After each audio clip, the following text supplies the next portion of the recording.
Thank you for watching, liking, commenting, sharing, and subscribing right now. Got a phone call here, sponsored by go.tagjag.com/4inkjets. You can save 10% on your next order by using the coupon code PIRILLO when you check out. This is Chris. Hey Chris, it's Ryan here from the UK. Howdy. Hey, probably also see me around on your website as well, known as Geeks Tech. Okay.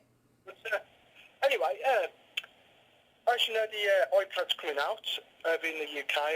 Pre-orders tomorrow, actually. Yes. Which I'm really excited about getting. I'll be talking to a few mates as well, and they're going to get it. Well, a couple of them said that they are going to jailbreak the default as soon as they get it.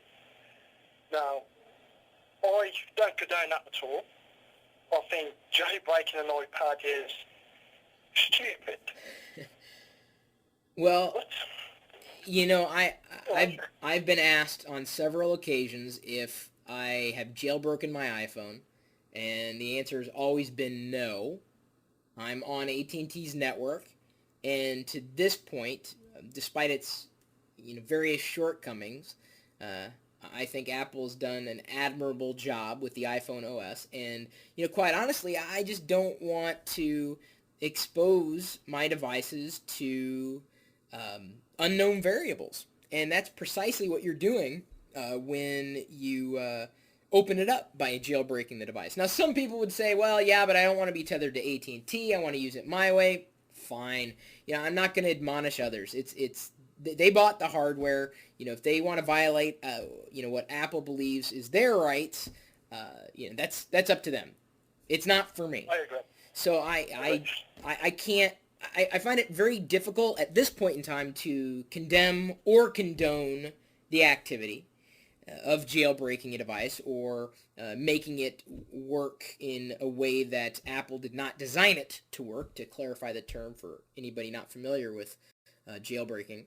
I've heard of a few issues where rogue software has been installed on jailbroken devices, and rootkits installed, keyloggers, viruses, you name it. Something that Apple did not need to accommodate. The way that Apple has done things with their closed system, which isn't to say it's perfect, makes it next to impossible for something like that to happen, for malware to be installed on my iPad, my iPhone, my iPod-touch, because I didn't jailbreak it. If that were the case, Apple would face, a nightmare.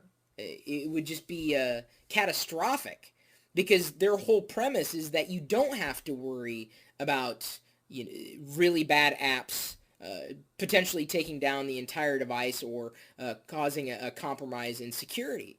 So it isn't to say that the way they handle new apps and the verification thereof in the App Store is the best way to do it.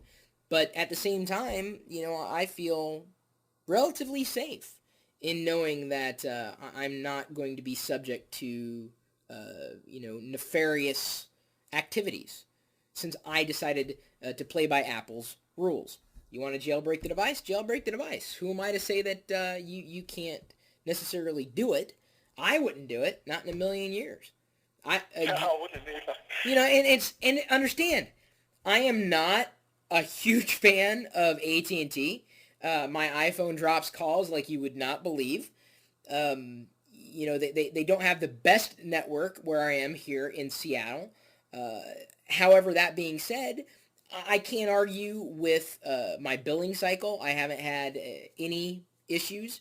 In fact, AT&T's been very cooperative in any issues that I have had, and they've offered suggestions to even lower my bill and to make it more cost effective.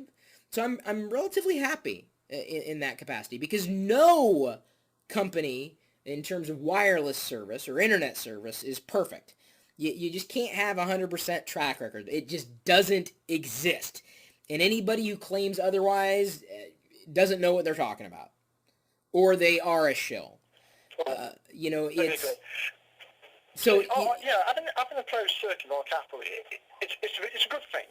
I know people that's got the iPhone, that's jailbreaked it, and they've had nothing but problems. Well, to me, that's your fault. Right. Yeah. It's not the iPhone's fault. I mean, things for a reason. right. And understand, I lambasted Apple back when they released, I think it was iPhone OS 2.0, when they first introduced applications. I mean, it was just so unstable. It was horrible. And, I was vocal about that. I recorded videos, made blog posts. Still, that doesn't stop people from thinking that, I'm an Apple apologist. They forget about the times that, I'm very vocal about problems. They only want to, attack me, at the moment where they hear something that they happen to disagree with without understanding full perspective, that Apple certainly had its share of problems too.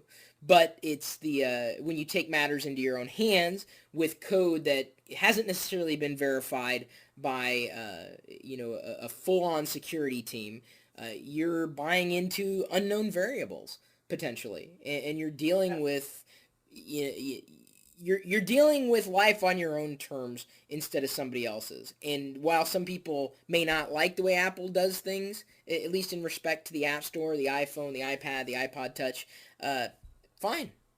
I have no issue with it. Yet. Do you think this is where, Apple could maybe look into such things as jailbreak and think, well, they do some good stuff. Why can't we take that good stuff and integrate it into our circuit? Oh, sure. Some could say that Apple likely did that. Jailbroken devices have been capable of doing far more than Apple's official operating system, the iPhone OS, and in some cases doing it before Apple did. But it didn't mean that it was necessarily doing a better job at it, or that it was a perfect execution. And Apple, in just about everything that it does, specifically with software, does its best to execute something that will work, that is not a kludge. And that's not to say that I would not appreciate having a VNC type service on the iPad or the iPhone to be able to look at the screen remotely, like on a desktop or another device. But I don't know if that's something that Apple's ever really going to introduce. There's some things that the jailbreaking community has done that I think is interesting. But I don't know if their path is the same as Apple's. And to another point, there could be a degree of, what do they call it? What's the term? Is it culpable deniability? So let's say Apple does something in their operating system that someone else in the jailbreaking community has already done. Well, if Apple didn't know that the jailbreaking community did it, they could never get accused of stealing an idea. Yeah. So, good point. Yeah. It isn't in Apple's or engineers at Apple, it isn't in their best interest to really keep an eye on jailbroken devices. I mean, it's interesting for users and engineers and geeks, but, beyond that, not so much. Yeah. Oh, I'll take a great question. Yeah, because I think, I ain't really up to the jailbreaking stuff. I've seen, both situations of some jailbreak apps, and I think what the only caught my eye was I think it was for the iPhone, and it was to actually record like a video of the iPhone screen. So, it could be useful if you're doing screencasts or something. You want to screencast the screen on the iPhone. But as far as that, I'm perfectly happy with what Apple's done and what Apple's done in the Apple Store. I'm in complete agreement. Good luck with your iPad. Yeah, thanks, Chris, and maybe talk to you soon. All right, take care. Thanks, you.